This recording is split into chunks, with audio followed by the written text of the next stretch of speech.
At the rule of credit level, what we can then do is take all of that coding and use this really robust pivoting structure in our layouts and start answering some really complicated prod questions on projects, such as, if we were to think about it, WBS in our case is area, perhaps we want to look at pipe and total hours and quantity.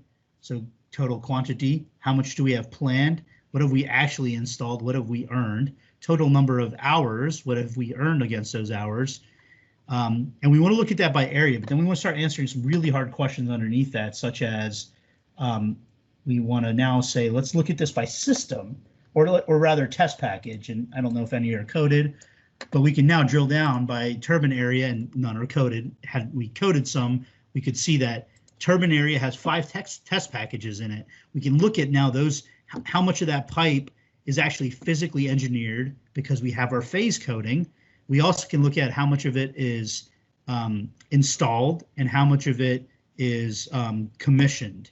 And so it gives us this ability to slice a very complicated project based on the coding that we've implemented and answer really hard questions. I mean, depending on how you take off and what information is available in your ISO, boiler elevation 350, X amount of pipe, X amount of tray, X amount of electrical, you can really get some comprehensive data that you can pivot and slice in this view and then save that off as a layout to be able to answer some complicated questions and also coordinate between the phases. What portion of engineering boiler area elevation 300 are we engineered versus procured versus installed, depending on the level of data that was available and the coding structures that were implemented. And that's something that we're very proud of from being able to get down to an atomic level, and what, quite frankly, quantity surveyors have to live with every day in the field,